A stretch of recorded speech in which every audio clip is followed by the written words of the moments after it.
We follow a young woman played by Cameron Diaz who's living a fairly normal life in Boston who gets swept up into a kind of mad, round the world chase, race for her life with a character she meets played by Tom Cruise who plays a kind of, rogue spy.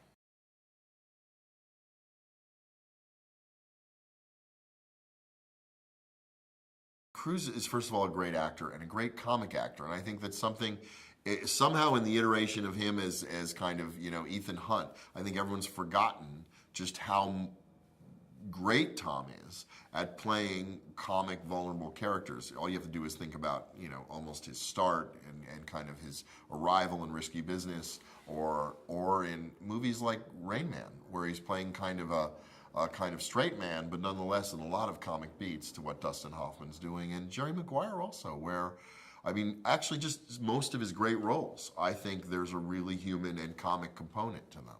And so I was really excited when the opportunity somehow came up, not only to work with Tom, but to have a moment where I'm working on him with material that is really full of life.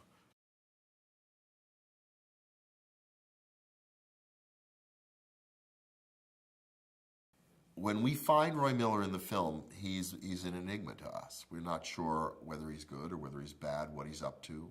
Why has he chosen Cameron's character for some reason, or has he been saddled with her in a way?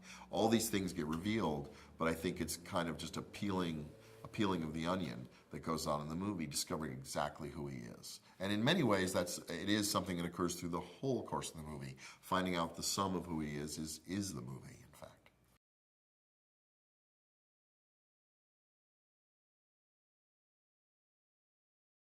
Cameron is kind of unique in that she's glamorous and beautiful, a really great actress, and comically incredibly gifted, and also incredibly physically able. There's a lot of stunts and a lot of physicality in this movie, and I'm always troubled when I see movies where the women, or the men for that matter, who seem too soft to be doing these kind of tasks. They just don't really seem up to what you're seeing them do. And in both Cameron and Tom's case, they both could be stunt people. They could actually be stunt people if they weren't movie stars. I mean, Cameron is a world-class stunt driver, for instance.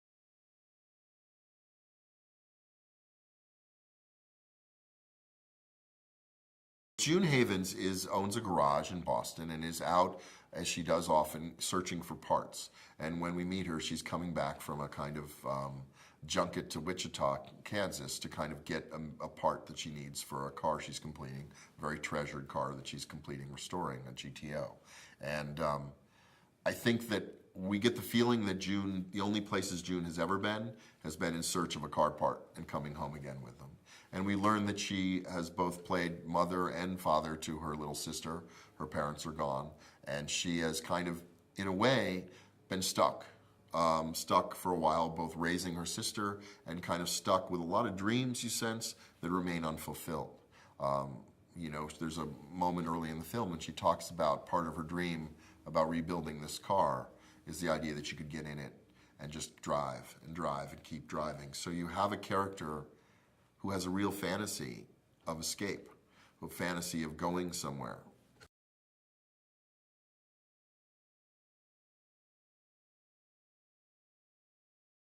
I always think a movie lives or dies by how much it creates a world. And that the world is usually more than just the first and second leads in the movie. The world is that everywhere you look, you believe it, and you're kind of interested. And that person's kind of sexy and interesting too, and they seem like they've lived a full life and have a full history, and you want to know more about them too. When you have an actor of Peter's quality and kind of ability, you have someone who brings a kind of real salsa into the material and brings a kind of spice into the material that's completely different than the energies of the other two characters.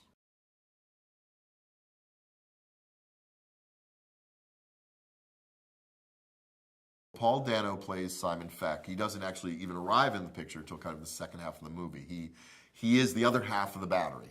If there's two things that Roy Miller is protecting and guarding in the film, one half is the object, the battery, called the Zephyr, and the other is the inventor of that object, who is Simon Feck, played by Paul Dano.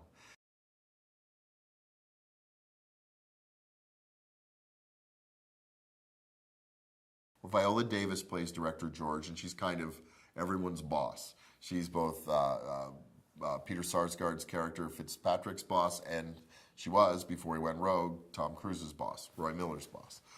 And I think her predicament in the film is just trying to figure out which one of her two agents she's going to trust and which way the story is going to go, and has she bet on the wrong guy.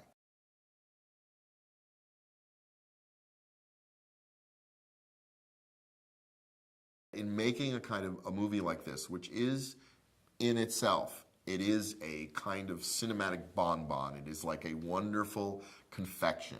You want to watch this great adventure. You want to have this great ride. You want to see the world. You want to know these wonderful characters. You want to feel that that you're on kind of a travel log. At the same time, the action is dynamic and intense. All these things are required. I need the right people to do it. What I saw when I read this script, and I knew Tom was curious about it, and Cameron had been attached to it, was that if I could kind of pull together these elements, they seemed like all the right elements. I wanted to work with Tom. I had been talking to him a while on a bunch of different movies. The idea for me that we do something comedic and human, as opposed to another kind of intense picture with him.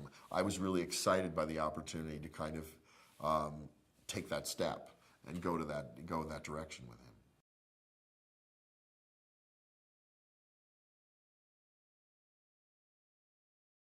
Both Cameron and Tom love to do their work. They're both riding the motorcycles in the film. They're both spinning the cars and turning the cars in the movie. Tom is running on rooftops 6, 7 stories above Salzburg without any harnesses or restraints on an icy night. They are jumping. They are holding on to moving cars, driving quickly down freeways. It's pretty amazing what they do.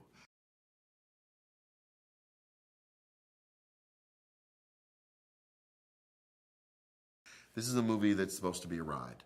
It's supposed to be smart, not silly to the point of unbelievable, but just an hour and 45 minutes in which you just really get lost in a wonderful travel story and a wonderful adventure, and you're laughing with these characters you adore.